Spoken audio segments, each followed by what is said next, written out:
My son's oncologist recommended that he have a PET scan every 3 months. But due to prior authorization by our insurance company, it never ended up being 3 months. His subtype of melanoma is very responsive to PD-1.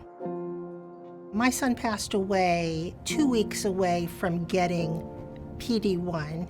It takes sometimes 3 days, sometimes 2 weeks for insurance companies to decide that I can get a test that they're never going to turn me down on. And sometimes with the delay, it really literally can be life and death.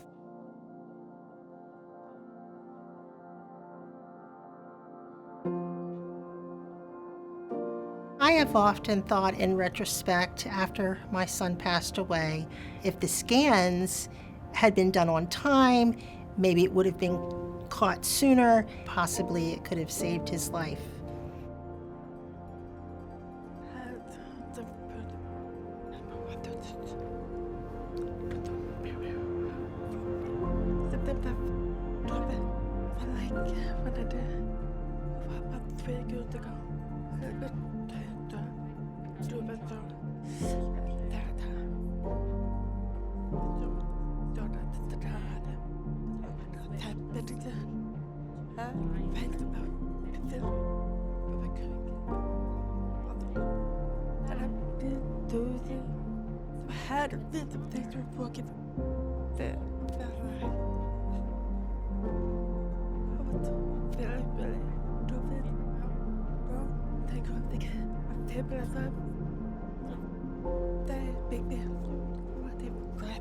The insurance company was willing to forego my patient's health and well-being for the sake of finances. And that's what prior authorization is. We even are seeing it with the same insurer where they're changing their formularies multiple times during the year. So what looks like just a routine refill triggers this entire process all over again.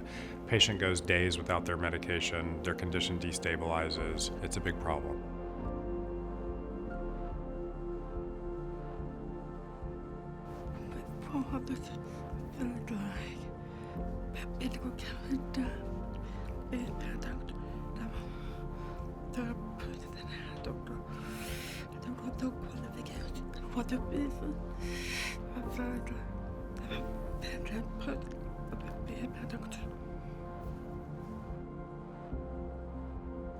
In December 2014, I was diagnosed with multiple myeloma, which is cancer of the blood plasma.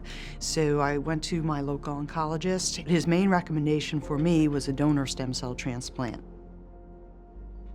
I did my research. I was helping my doctor's team gather evidence to support why a donor stem cell transplant should be approved by my insurance company. Other insurance companies approved it, Medicare approved it. So I really felt this was the best option for me. So when they denied me, it really felt like they were just hoping I would die so they didn't have to pay anything more.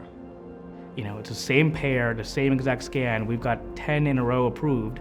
So I'm not sure what they're really getting out of doing this process. Because the interest is only cost, I have to go back and justify something on the basis of a criterion that's not relevant for my patient. It's neither the best treatment, nor is it the best decision for them. We don't want people doing unnecessary care, but we don't want insurance companies delaying necessary care.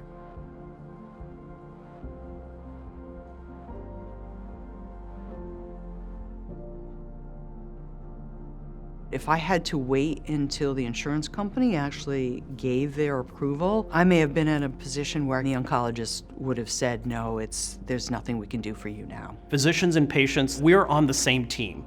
We are on the same side, and we ultimately want what's best for our patients.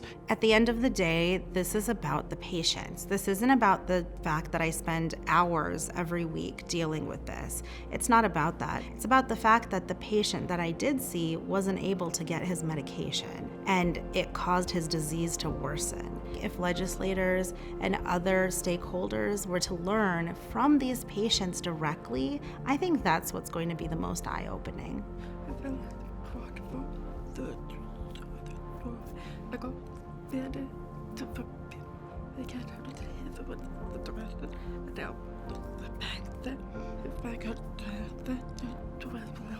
I think it's absolutely fundamental that elected officials understand what's going on and they step in to actually change the process via the law, because there's no incentive for the insurance companies to change it. Don't wait until you're facing it down the road.